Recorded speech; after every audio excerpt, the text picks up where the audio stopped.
Alrighty, we are live a few minutes ahead of lecture. This is lecture. A few minutes ahead of when lecture is supposed to start. So there. Hello and good afternoon. Let me be, if not the first, a person to wish you a happy Tuesday. It's been a good Tuesday for me so far. We are going to be, we're coming up on 4th of July weekend, right? That's this next weekend. And you'll notice that you don't have a test on 4th of July weekend. That happened on purpose. I was originally going to do the exams on even weeks, so at the end of every even week, and this is week 4. But then I realized that that would put you guys having to take a test on 4th of July weekend, so then I shifted the exams to odd weeks instead of even. So anyways, hopefully you like that, whether you like it or not. That's the way things are. So speaking of exams, let's see, exam 2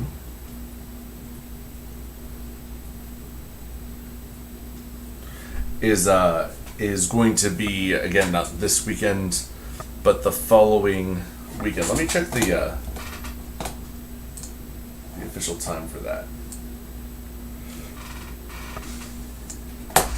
Yeah, exam 2 opens on the 10th, and I believe it closes on the 12th. Yeah.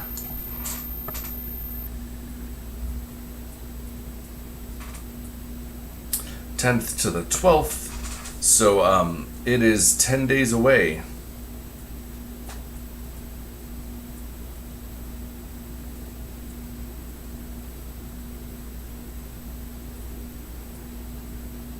So all that to say is exam 1 went well for hang on. Remind me later. Exam 1 went well. Overall, had a high average.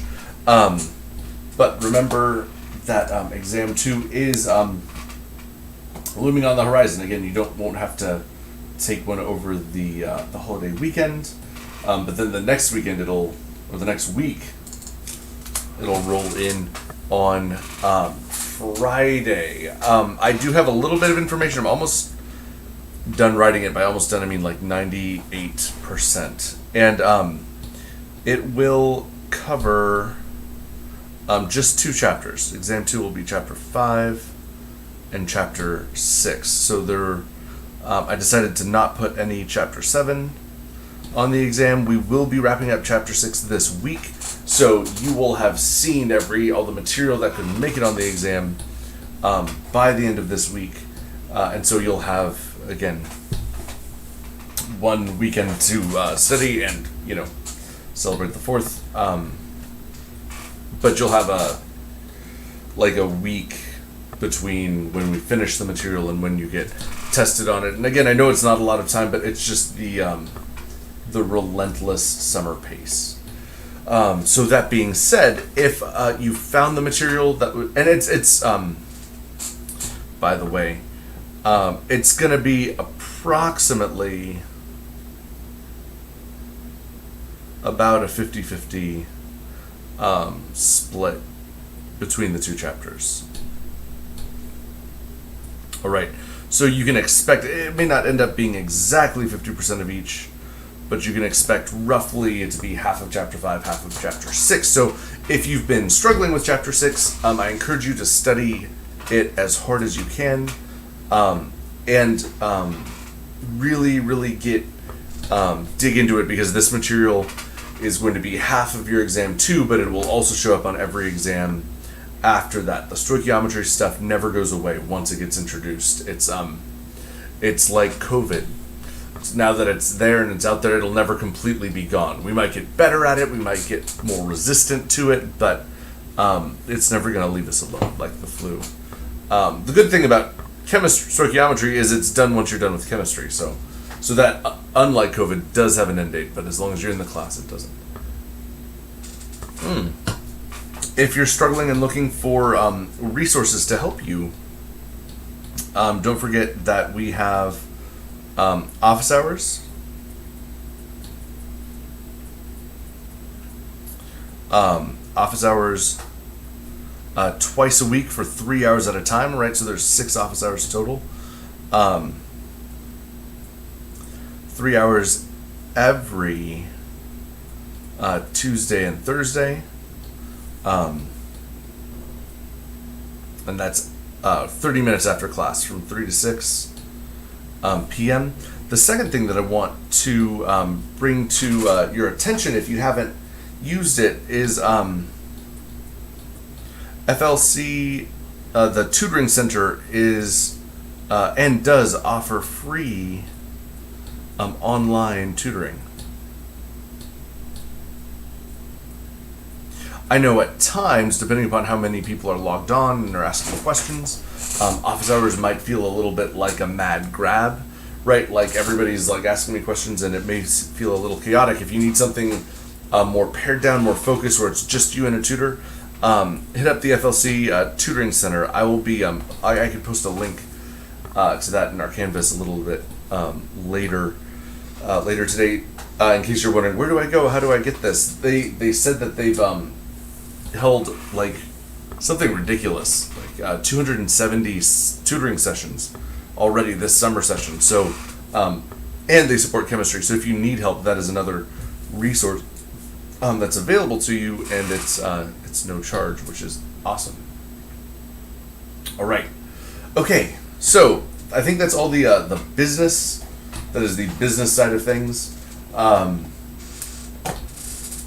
So let's go ahead and I know there's a kind of nebulous kind of questions concerning exam 1. We're going to deal with all of those in office hours today. If you're not able to attend office hours live, send in an email, and I'll address your specific question. But yeah, so we're gonna hold off on that till office hours. Let's go ahead and dive into new chapter 6 material. All right, so up until this moment in time, every stoichiometry problem that I've asked you has been somewhat predictable, right? It all starts with me giving you a chemical equation. Sometimes I ask you to balance them yourselves, sometimes I don't. With this problem, I will give you the balanced chemical equation. We'll look at the reaction between nitrogen and hydrogen to produce ammonia. Whoops. There we go, NH3. This is the balanced chemical equation. All right, and every example that I've given you up to this moment in time has gone something like this. I give you an amount of one of the reactants and I ask you how many grams of product would this make, right? Now, every single problem that we've done to this up until this moment in time has assumed something. When I say, for example, if I gave you 1.679 grams of hydrogen and I ask you how many grams of NH3 do you make, the assumption is that there's more than enough nitrogen to react with all the hydrogen, right? You may have seen some problems that say 1.67 grams of hydrogen reacts with excess nitrogen. So we're just assuming that there's enough of a of the other thing to react completely. All right. The problem changes when I give you a quantity for more than one reactant. So if I told you that you mix together 2.7 0.80 grams of nitrogen with 1.679 grams of hydrogen. And now I ask you, how many grams of ammonia will you produce? This is a different scenario. All right, this is a different problem. Specifically, this is called a limiting reactant.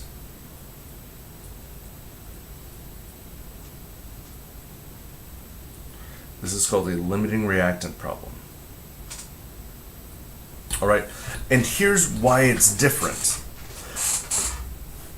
Before, when I just gave you the mass of one reactant, you take that mass, you do the calculation, but here the question is, which one do you pick? Do you do hydrogen or nitrogen? The real question here is this.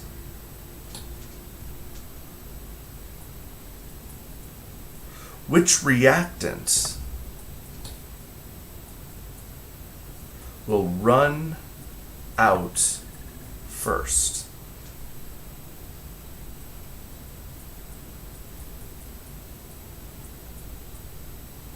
All right, which reactant will run out first? Here's kind of what's going on. Let's say that you're eating chips and salsa, right? You have chips and you have salsa, and you're eating chips and salsa, and one of two things is going to happen: either you run out of chips and you have a bowl full of salsa, or you run out of salsa and you've just got chips left over, right? But either way, when one of those two things runs out, chips or salsa, when one of them's gone, you're no longer having chips and salsa, right? You either have dry mouth from eating tortilla chips with nothing, or you're just drinking the salsa. I don't know what you'd rather do. I'd rather probably, depending upon the salsa, drink the salsa, but to each their own. That is what we're dealing with here when we say we've got 2.78 grams of nitrogen and 1.679 grams of hydrogen. We have chips and we have salsa, and we have to figure out which one will run out first, all right? And the reason is, once one of these runs out, the reaction's done. And the reactant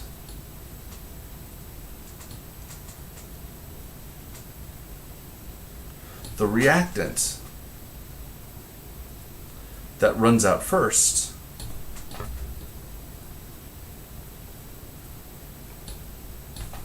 determines the amount of product you produce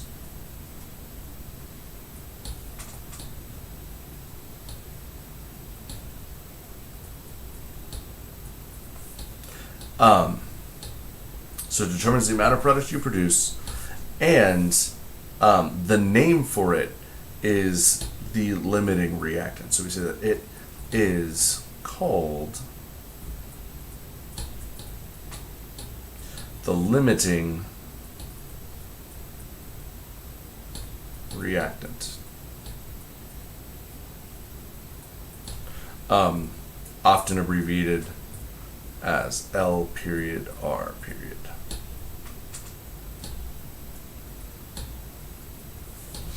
All right.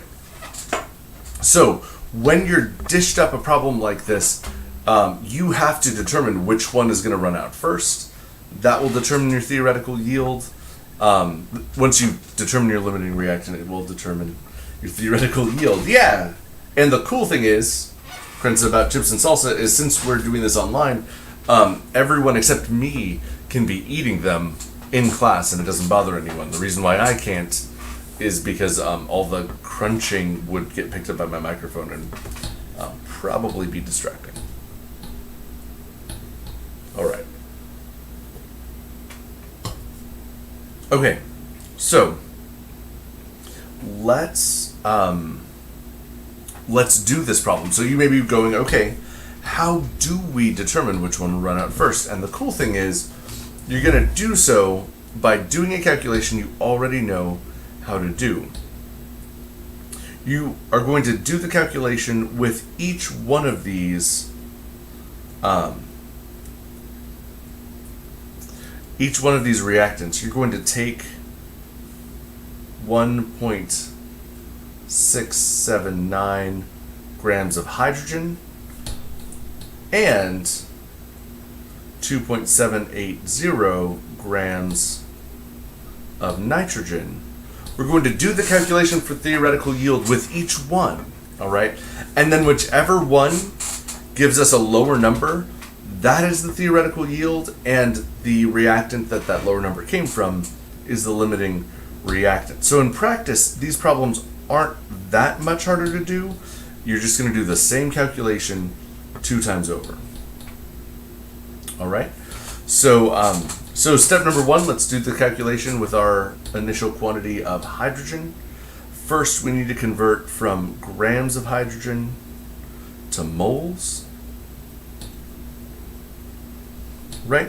And we have to calculate the atomic mass for hydrogen. It's just the mass of 2 hydrogen atoms together. Next, we need to do a mole-to-mole ratio. We need to know how many moles of hydrogen it takes to produce.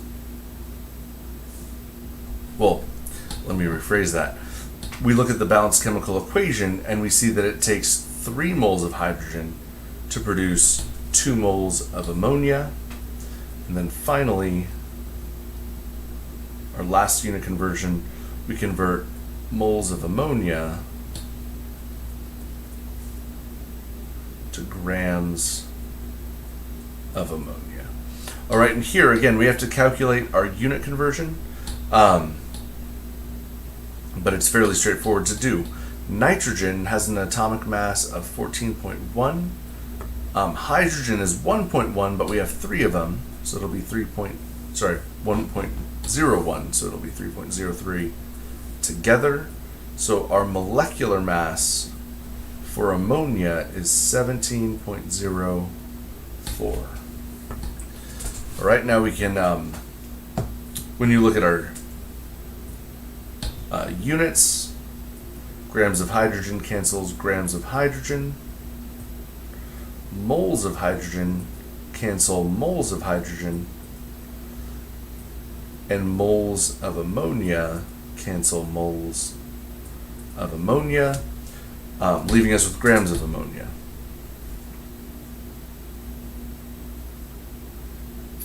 So let's see here. So we have 1.679 divided by 2.02 times 2 divided by 3 times 17.04. Whoa, times 17.04, sorry.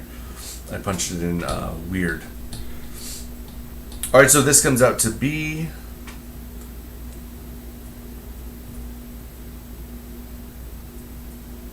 9.44229 grams of ammonia. If you look at how many sig figs we can keep, our initial mass has 4, but you'll notice our molecular mass of hydrogen gas only has 3, molecular mass of ammonia has 4, so we're actually limited to 3 sig figs here. All right, we've got to round to 3 sig figs. Now I'm going to wait to round because first I want to compare this to nitrogen. I don't know if this is my theoretical yield yet. All right, so next we need to convert grams of nitrogen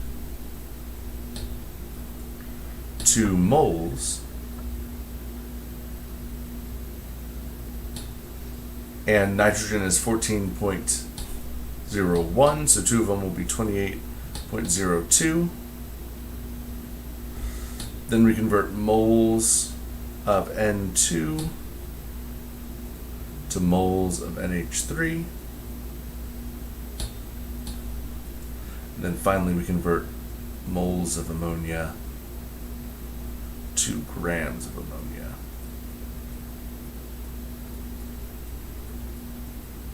All right, our mole to mole conversion comes from our balanced chemical equation. Here we have 1 mole of NH2 will produce 2 moles of NH3. So we do 1 and 2 there. Now we begin canceling. Grams of ammonia cancel with grams. Sorry, I said ammonia. Nitrogen. Moles of nitrogen cancel with moles. Finally, moles of ammonia cancel with moles of ammonia, leaving us with grams of ammonia. So now we're good to crunch our numbers. 2.780 divided by 28.02 times 2 times 17.04 gives us 3.3812 grams of ammonia. Here, you'll actually notice both of our molecular masses have 4 sig figs, and our initial mass has 4 sig figs, so this answer can actually have 4, and it's smaller, all right? Because this is less than the lower of the two quantities, that means that our theoretical yield is 3.381 grams of ammonia, and it means that nitrogen is the limiting reactant. All right.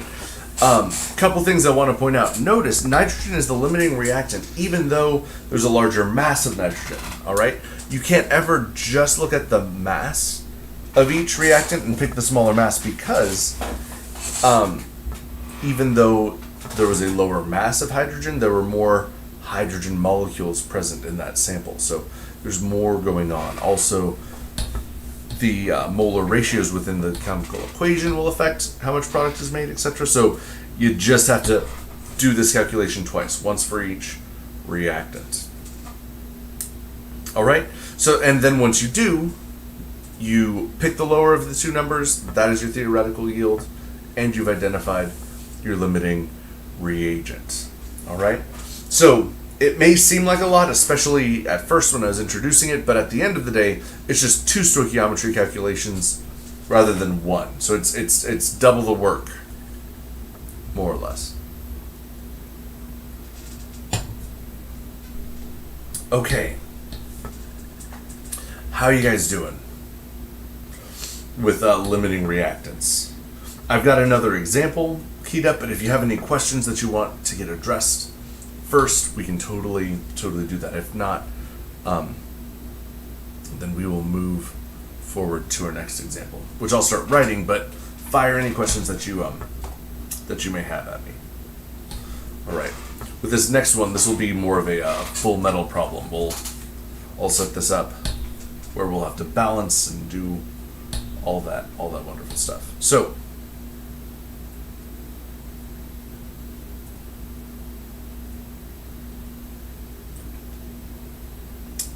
consider the following example.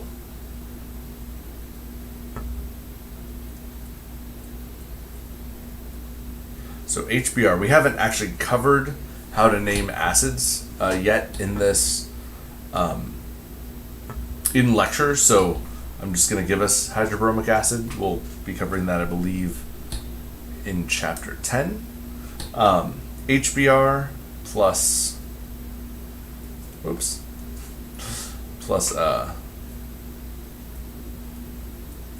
sodium carbonate react to produce sodium bromide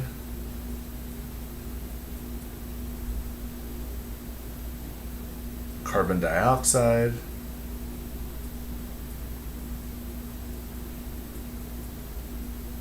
and water.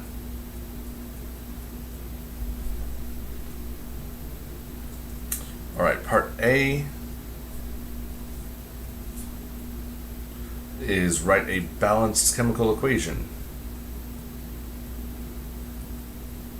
for this reaction. Part B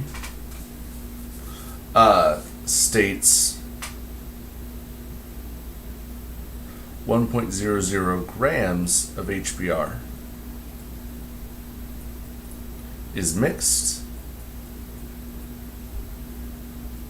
with 1.00 grams of sodium carbonate.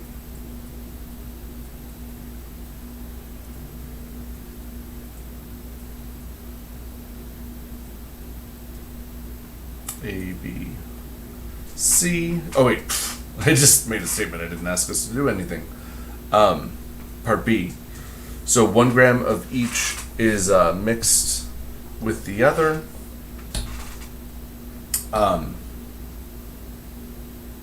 Period. Determine the theoretical yield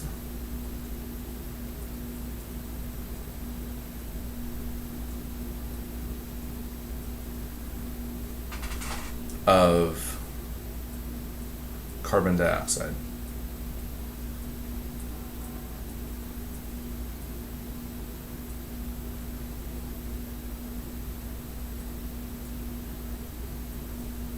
All right, and then part C.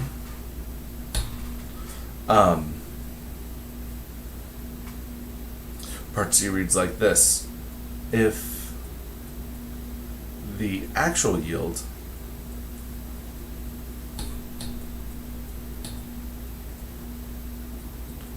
is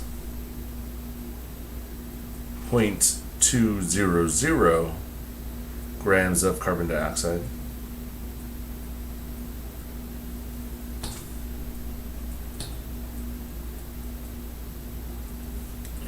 what is the percent yield?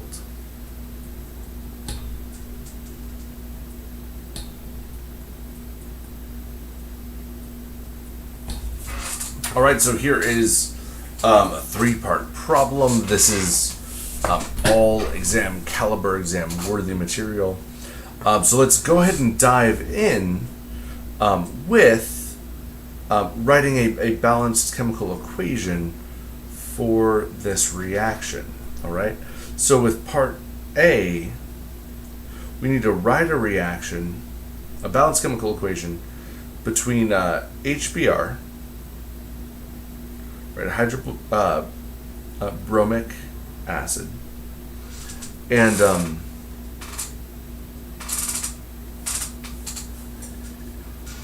all right, hydrobromic acid, and now sodium carbonate.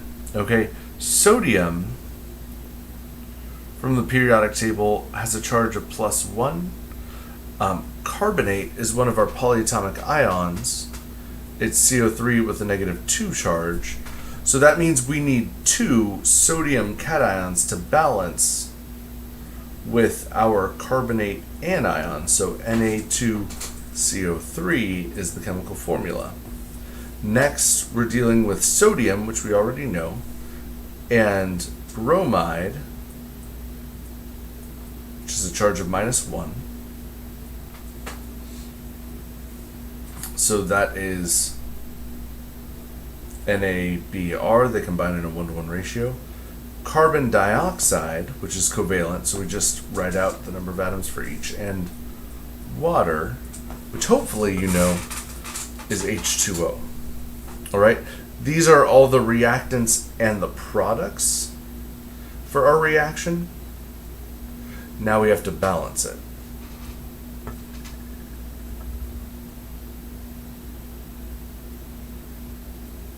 All right, we have to balance this chemical equation. So we have hydrogen,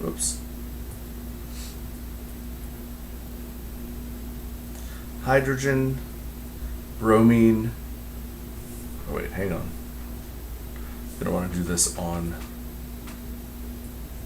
a different slide. Okay, here we go. Hydrogen,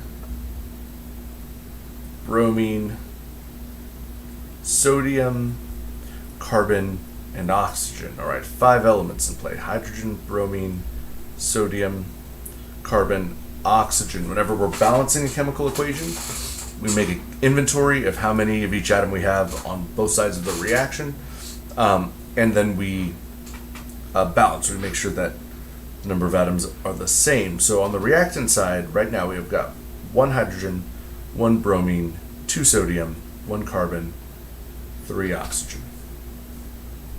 On the product side, we have 2 hydrogen, 1 bromine, 1 sodium, 1 carbon, 2 oxygen from CO2 plus another one from water, so 3.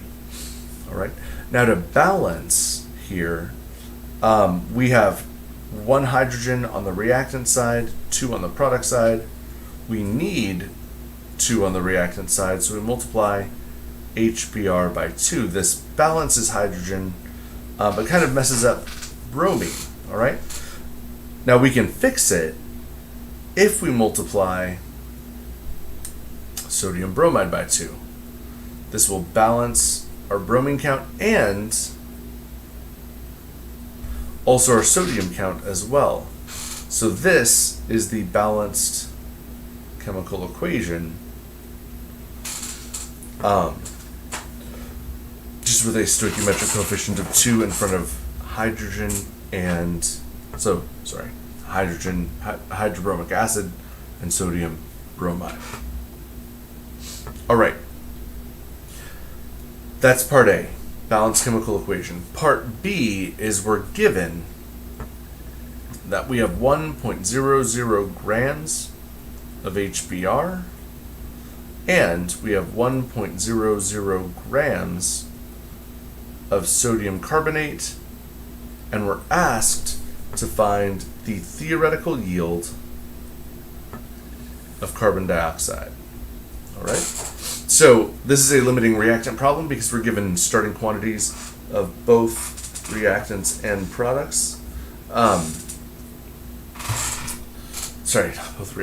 both reactants, excuse me. And now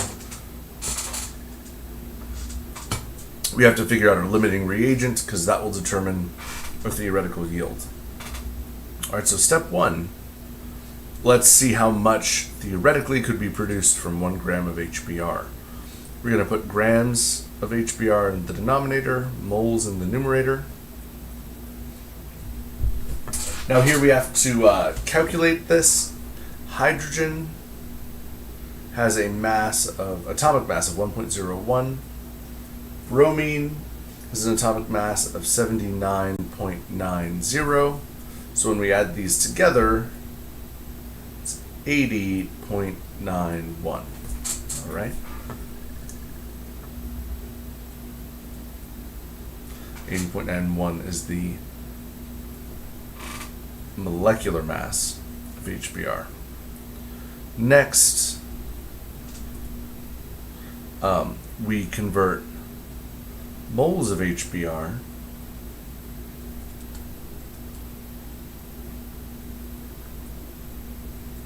to moles of carbon dioxide because that is the compound we're curious about, and the ratio here is 2 moles of HBr produce 1 mole of CO2.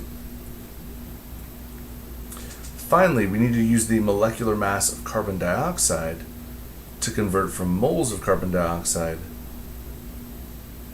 to grams. Carbon dioxide. And here, carbon's atomic mass is 12.01, oxygen's is 16.00, and when you multiply that by 2, it's 32. So carbon will have a molecular mass of 44.1 grams per mole. All right, now we go to cancel. Grams of HBr cancels grams of HBr. Moles of HBr cancel moles of HBr, and then finally moles of CO2 cancel with moles of CO2, leaving grams of carbon dioxide as the only the only unit left standing. So we have 1 divided by 80.91 divided by 2 times 44.01. Oops. So this gives us a value of 0.27196. Again, this would be grams of CO2. We can keep 3 of our sig figs based on our initial mass. So that would round to 3 significant figures. If HBr is our limiting reactant, all right, but at this point it's just if. To determine whether or not HBr is our limiting reactant, we need to do the same calculation here for sodium carbonate. So we need to convert grams of sodium carbonate to moles.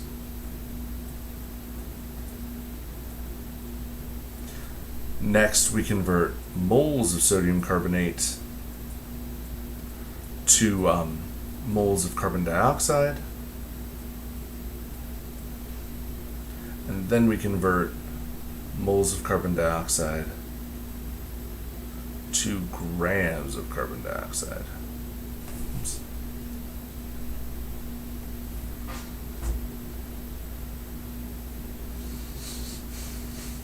Okay.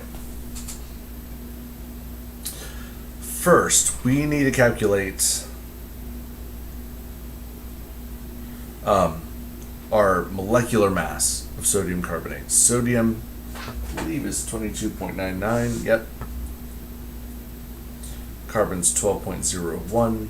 Oxygen is 16.00. However, we have 2 sodium ions and 3 oxygen atoms in this molecule. So we need to multiply 22.99 times 2. It's 45.98 plus 12.01. Right, carbon doesn't change. Then we have to multiply 16.00 times 3. So it comes out to 48.00.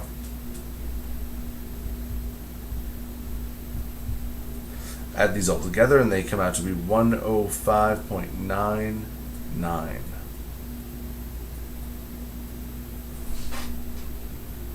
Next, we need our molar ratio, which comes from the balanced chemical equation. 1 mole. Oh!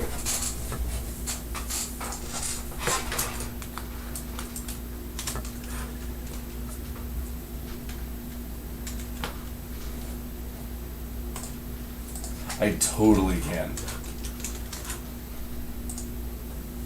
Sorry. I just now saw everybody's deals.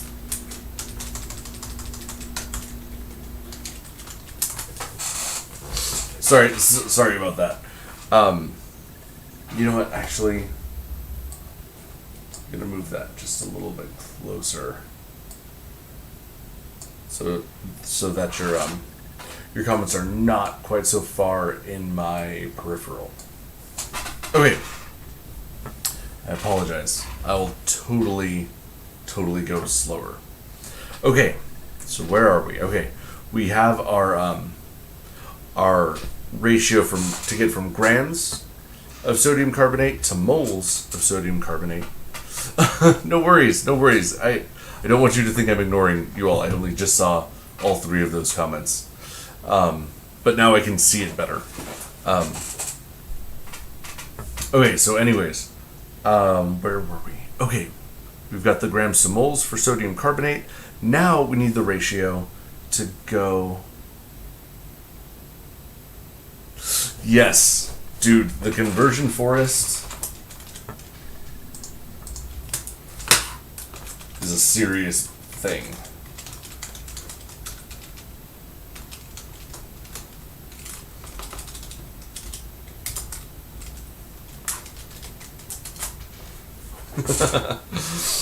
Okay, speaking of conversions, we have to get from, so you'll notice at this moment in time, we have canceled our mass of sodium carbonate. Now we have to convert from moles of sodium carbonate to moles of CO2, and that unit conversion comes from the balanced chemical equation. We've got 1 mole, our balanced chemical equation tells us that 1 mole of sodium carbonate produces 1 mole of CO2, so that is a 1-to-1 mole ratio.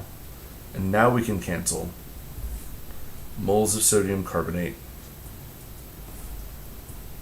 This should be a 3.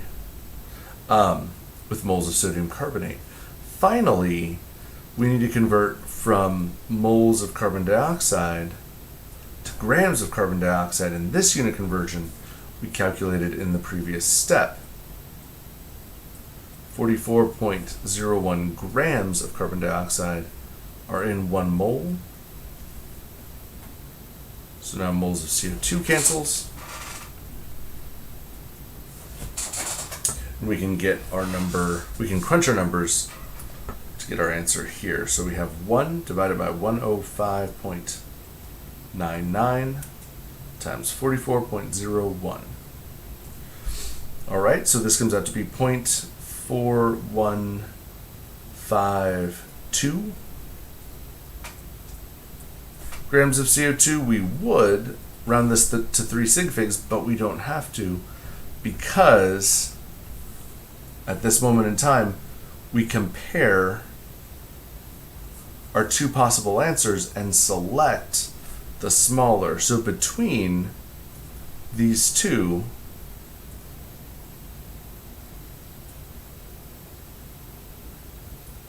our first mass is smaller. This tells us 2 things. The first, in this reaction, HBr is the limiting reagent, and our theoretical yield is 0.271. Oh, well, let's see, we've got to round to 3, 272.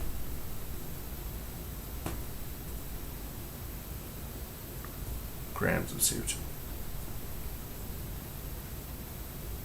All right, Susan, yes, I totally can.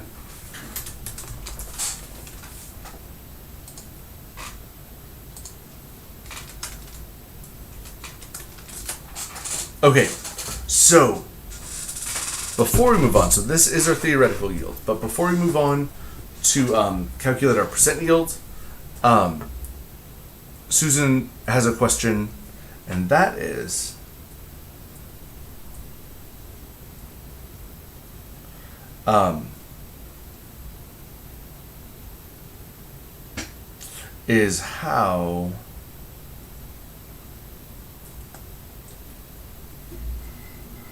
how did we get 44.01 grams of CO2? All right, and actually, we did. It's not that we got 44.1 grams of CO2, but we got 44.01 grams per mole of CO2. All right, so whenever you're doing the unit conversion,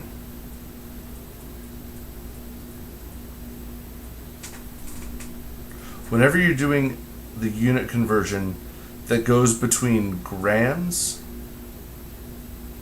and moles, all right, our only help here is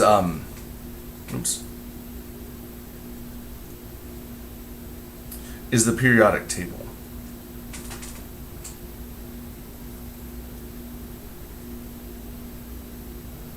All right, the only way to get from, oh, I'm so sorry, hang on one second. I'm getting a phone call.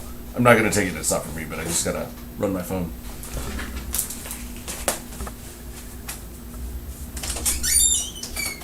Hi there.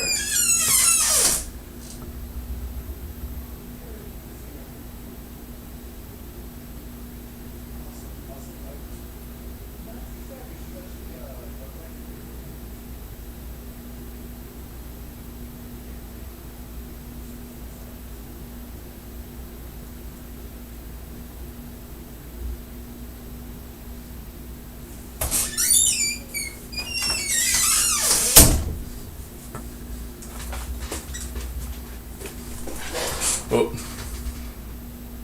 sorry for I apologize for coffee break. Apologize for disappearing. All of a sudden, my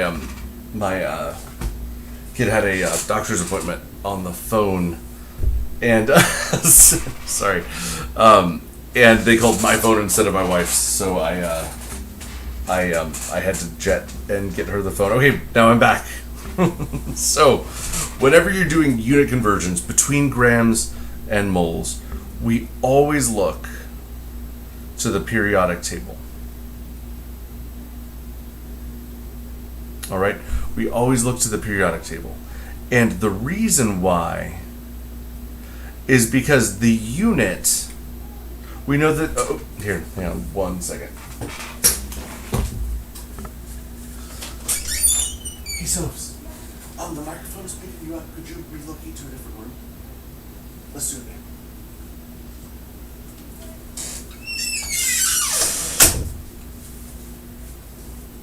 now. Okay. That is the last time I run out, I promise. I promise. Okay. Here we go. So, we always look to the periodic table when we're converting between grams and moles because we know that the masses on the periodic table are AMU, atomic mass units, right? But we've learned in this chapter that 1 AMU is equal to 1 gram per mole, all right?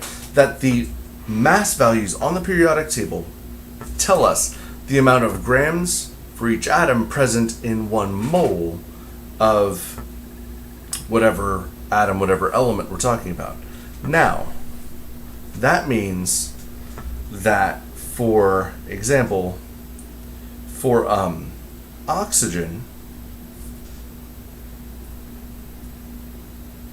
right? Oxygen has a mass of 16.00 AMU. That means that there is 16.00 grams of oxygen in 1 mole. All right? And so we can write this as a unit conversion as 16.00 grams of oxygen in 1 mole of oxygen. Or you could also write it as 1 mole of oxygen is in 16.00 grams of oxygen. Yes, exactly, Susan.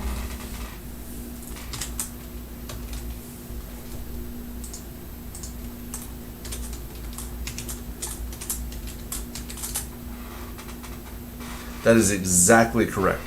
So for CO2, carbon dioxide is not on the periodic table as carbon dioxide, but carbon is on the periodic table with an atomic mass of 12.01 AMU, and so is oxygen. But we have 2 oxygen present, right? We gotta add a second oxygen to this situation. And when you add them all together, you find that oxygen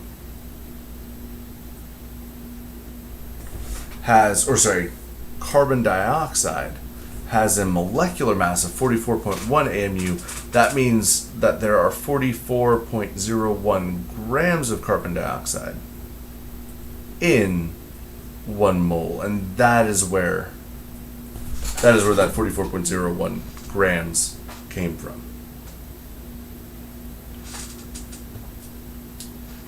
Okay. So now let's round out this problem. We have, so this would be part C. We have our theoretical yield, which we just calculated. Theoretical yield of 0.272 grams of CO2. We were given our actual was 0.200 grams of carbon dioxide, and now we're asked to find the percent yield, which percent is actual over theoretical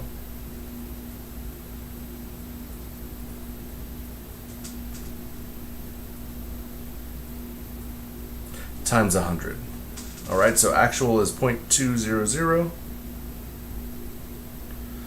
theoretical 0.272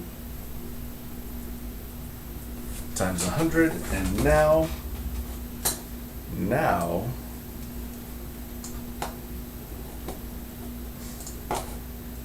excuse me, now I lost my calculator because I lost my calculator in the form of my phone to my kid's doctor's appointment. So now I'm going to use Excel. 0.2 divided by 0.272 times 100. Gives us a value of 73.5294. Sig figs wise, I have 3 in my numerator, 3 in my denominator. I can keep 3. So my percent yield is 73.5%.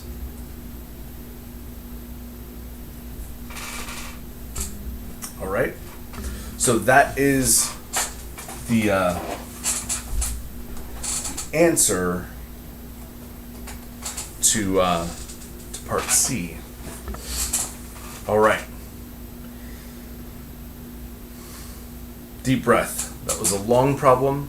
These are challenging problems because every problem that we've seen up to this point, or before really we introduced this kind of stoichiometry thing, have been fairly straightforward algebraic problems, right? Like density, calculated density. Well, you got a mass, you got a volume, divide one by the other, right?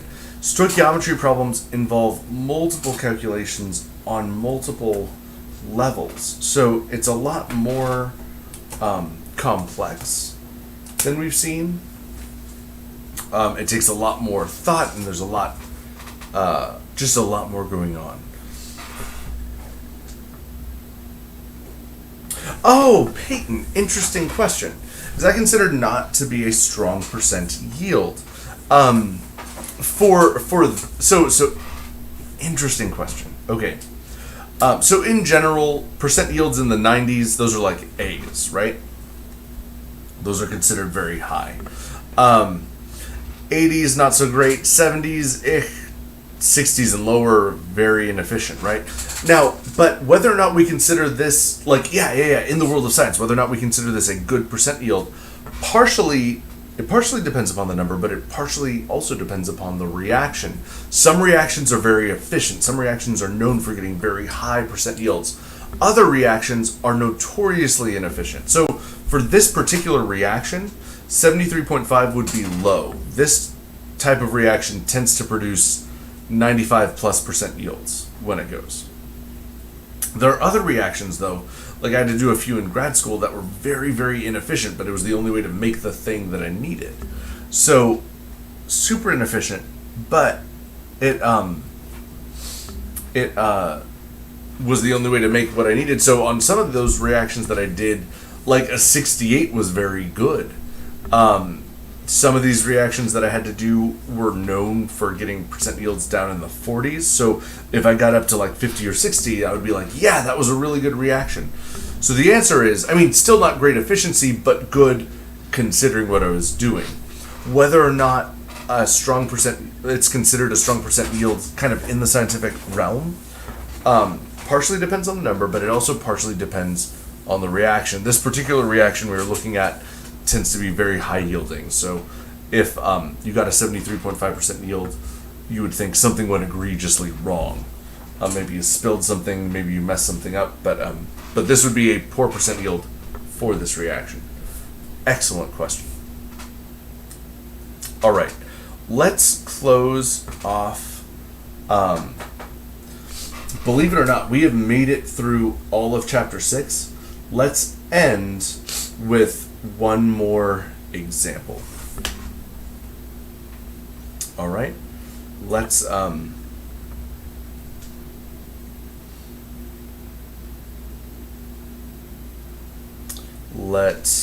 do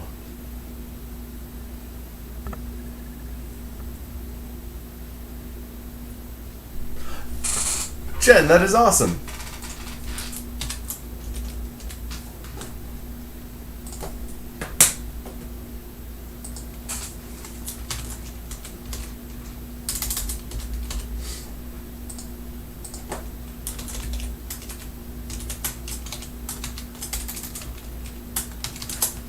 Okay, so let's end with an example. Let's do a reaction between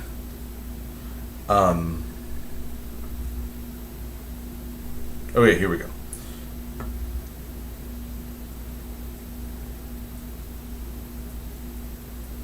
Ammonium chloride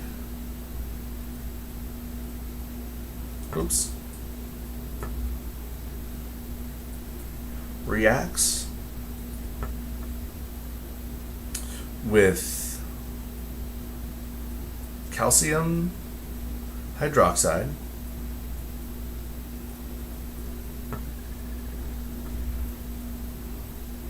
to produce water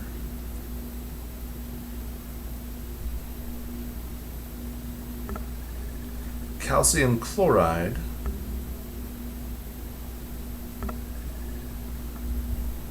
and ammonia.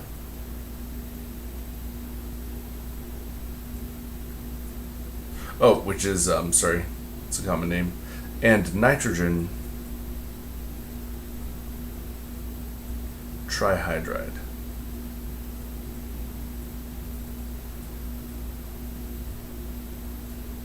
All right, part A.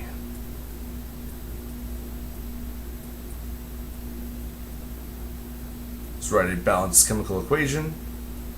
Part B is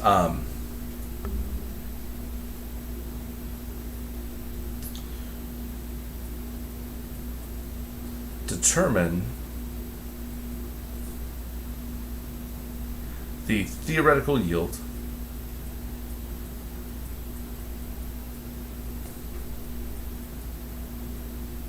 of water if you begin, or I should say if you mix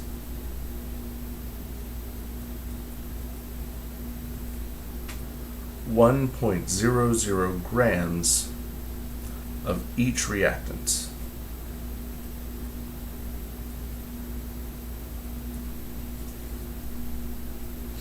And then part C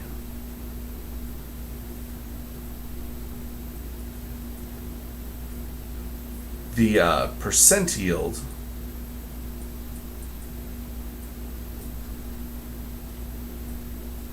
was 94.2%.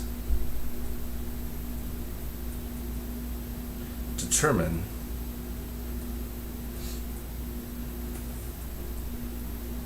the actual yield.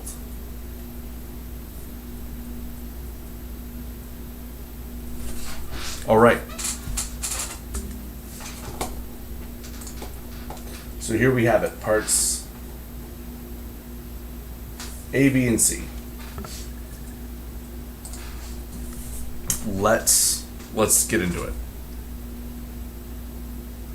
All right, so for part A, here we have to We have to determine the chemical formula for, well, first ammonium chloride. Ammonium is NH4 with a positive 1 charge. Chloride is Cl minus. So ammonium chloride would be NH4Cl, those two ions coming together in a 1-to-1 ratio. Calcium hydroxide, calcium, you determine the charge from the periodic table, it's +2. Hydroxide is one of the polyatomic ions, you just got to know what it is. So this would be Ca, open parentheses, OH, 2, because we need 2 negative ones to balance our positive 2. The products of this reaction are, let's see, what do we say? Water, H2O, plus calcium chloride. Now, what's cool is we actually have already written out both of those ions. Calcium's +2, chloride is -1. So calcium chloride is CaCl2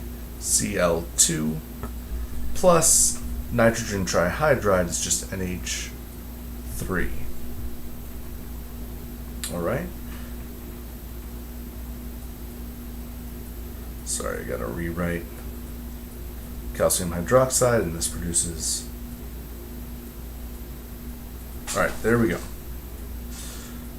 So these are our reactants and our products. Now we have to balance this chemical equation. To balance it, we do so by doing what we always do, right? We are going to take a inventory. We've got nitrogen, hydrogen, chlorine, and calcium on both sides of this reaction. And we need to add up the atoms on each side and then make sure that everything is equal. So we have 1 nitrogen. On the reactant side, you'll notice that we have 2 sources of hydrogen. From NH4Cl, we have 4 hydrogen atoms. And then from calcium hydroxide, we have 2. All right, chlorine, we just have 1. And calcium, we have 1. Now on the product side, we have 1 nitrogen. Hydrogen again, well, no, actually, sorry, here, hydrogen, oh yeah. No, yeah. Oh, did I miss oxygen? Susan, thank you. Yes, we also have oxygen in the mix. On the reactant side, we have 2. Okay. Hydrogen, we still have 2 sources of hydrogen on the product side. We have 2 coming to us from H2O, plus 3 from ammonia. We have 2 chlorines, 1 calcium, 1 oxygen. All right, now when you're balancing, always go for the easiest, all right? Always go for the most straightforward. And one thing that I see is that oxygen is pretty straightforward. Yeah, awesome stinking catch. We have 2 on our reactant side, only 1 on our product side, so we need to multiply H2O by 2. This will balance our oxygen, but it changes our hydrogen count. Right, so now we have 2 oxygen atoms on the product side, but now we have 2 times 2, which is 4, plus 3 hydrogen. All right? Again, I'm ignoring the stuff that looks tricky. I'm just going for the stuff that looks easy. The next easiest thing that stands out to me are my 2 chlorides. All right? I only have 1 on my reactant side. I have 2 on my product side.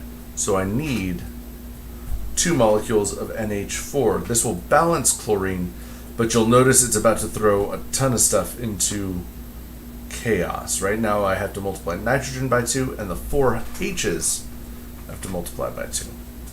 So 4 times 2 is 8, plus 2 is 10 total hydrogens, and then I have 2 nitrogen. All right, as I'm sitting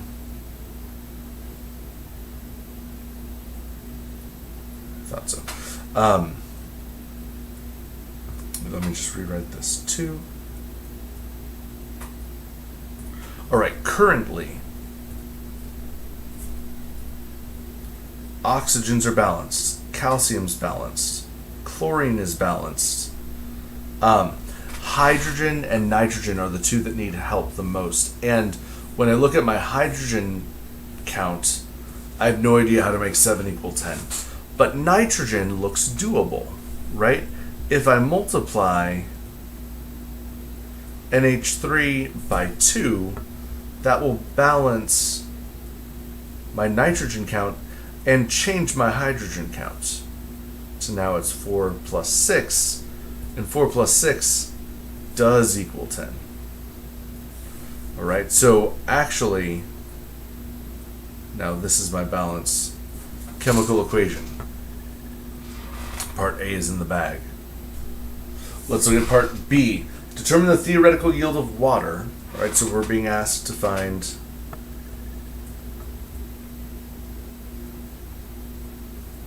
grams of water. If you start with 1.00 grams of each reactant. All right, so we're after water. And we start with 1.00 grams of ammonium chloride. And we start with 1.00 grams of calcium hydroxide.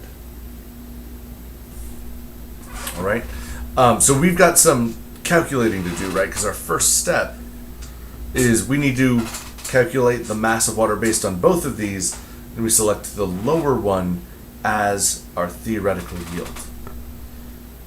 Our first step is we need to convert grams of ammonium chloride to moles of ammonium chloride. All right, now to do this, we need to calculate our molecular mass from the periodic table. All right, nitrogen has a molecular mass of 14.01. Hydrogen, has an atomic mass of 1.01, but in this molecule, we have 4, so we've got to multiply that guy by 4. And then chlorine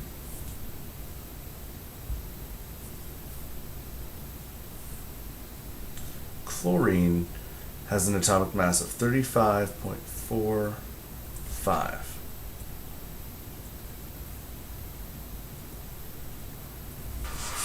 All right, adding all of these together, which now I got to do in Excel. So plus 4, 1 plus 35.45. All right, this comes out to be 53.50. All right, so there are 53.50 grams of ammonium chloride in 1 mole. Now we can cancel grams of ammonium chloride. Now we need to convert moles of ammonium chloride to moles of H2O. All right, this comes from the balanced chemical equation. 2 moles of ammonium chloride produce 2 moles of water, and now moles of ammonium chloride cancels. Finally, final step in this conversion. We need to convert from moles of water to grams of water. All right, to calculate that, hydrogen has an atomic mass of 1.01, oxygen 16.00, but we have 2 hydrogens in 1 molecule of water, so we need to multiply that by 2, This comes out to be 18.02 grams of hydrogen in 1 mole.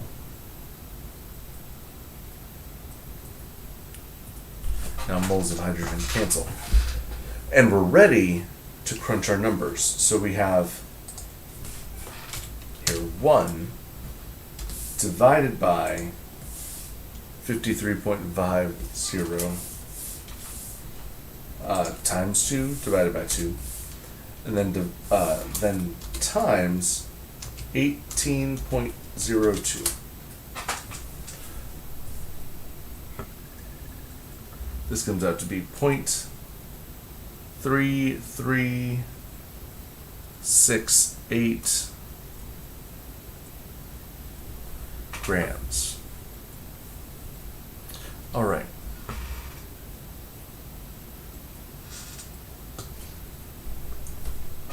That might be a theoretical yield. We won't know until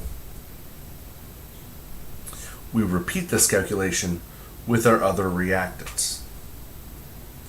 All right, so we need to repeat this with calcium hydroxide.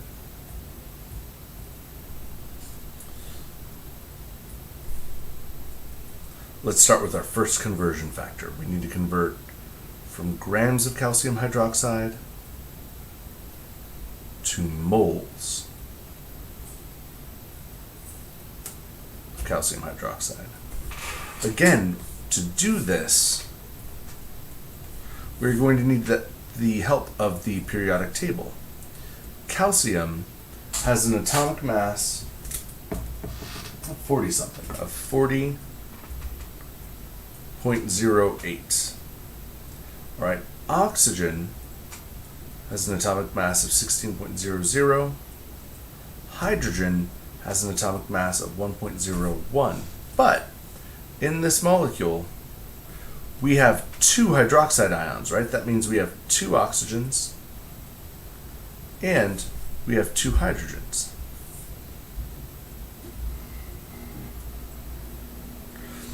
So that means we got to multiply 16 by 2, we got to multiply 1.01 by 2.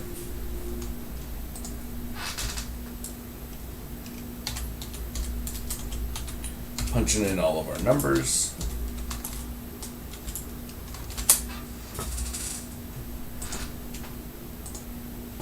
This adds up to 74.10 grams in 1 mole. Now, grams of calcium hydroxide cancels grams of calcium hydroxide. And now we need to convert from moles of calcium hydroxide to moles of water. This unit conversion we get from our balanced chemical equation. 1 mole of calcium hydroxide will produce 2 moles of water. And now moles of calcium hydroxide cancels. Finally, the last step of our unit conversion. We convert from moles of water to grams of water. And the cool thing is we already calculated what the molecular mass of water is for the previous step. So we can just plug that number straight in there. Cancel moles of water. And now plug in our numbers. So we have 1 divided by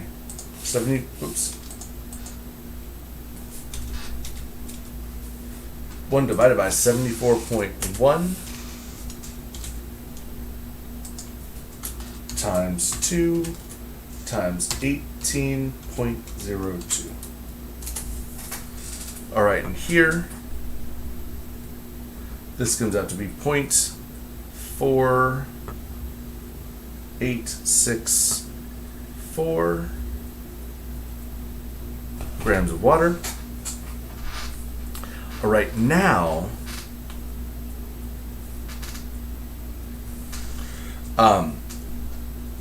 the smaller of our two numbers is our theoretical yield. All right, we've got to round it to 3 sig figs, so our theoretical yield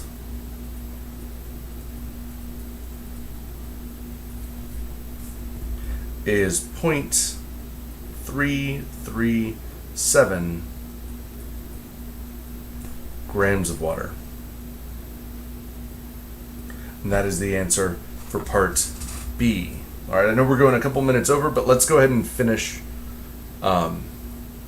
this problem. Let's calculate our actual yield. Here in part C, you'll notice that we're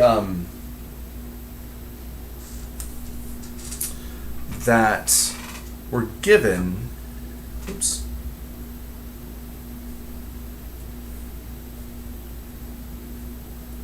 we're given our percent yield. All right, percent yield here is equal to 94.2%. All right, and we know the equation for percent yield is actual over theoretical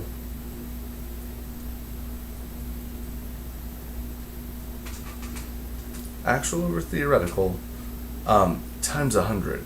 I'm going to move this down.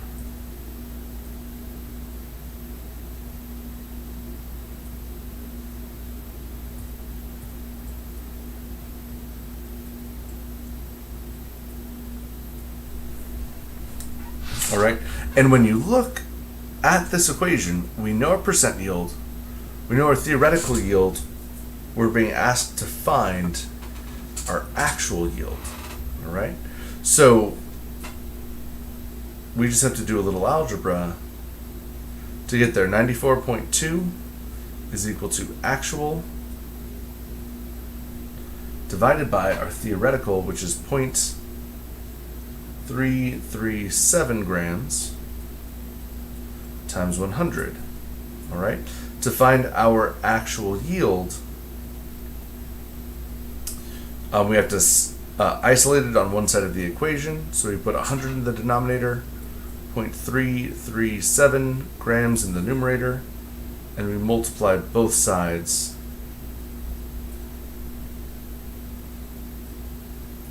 by the same value so we don't change anything.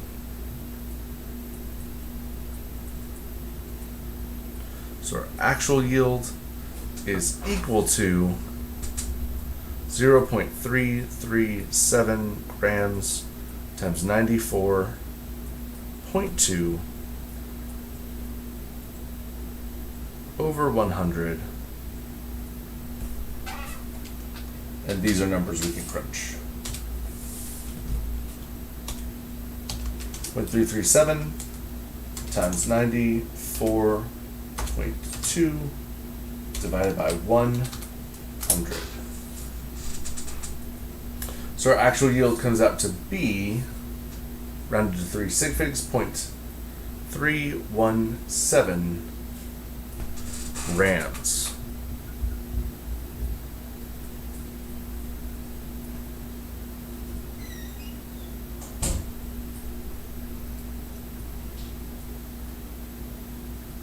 And that is the theoretical yield for water.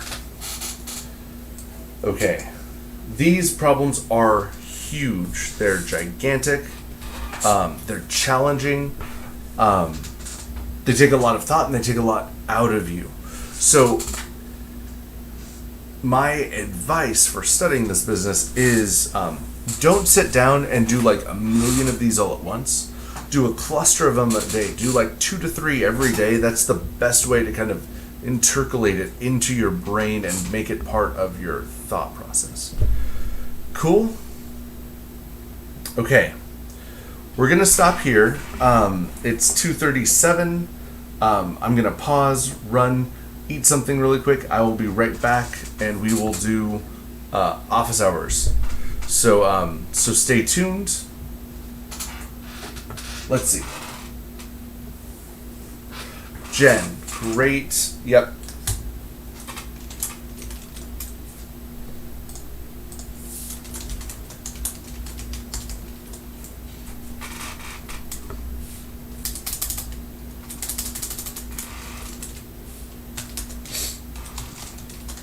your answer is spot on. Often when you choose or where you choose to round may have subtle effects on your answer, so it could come out to be 0.137 or 0.138, as long as you are applying the rules for sig figs correctly and and you're getting the correct value with the correct sig figs. It doesn't matter if it's like 0.001 off from what I'm getting. Your answer is totally spot on. You did it correct, so don't stress about that. Okay, I'm gonna end things there. I'll be back shortly, and we will start office hours at 3. See you all soon.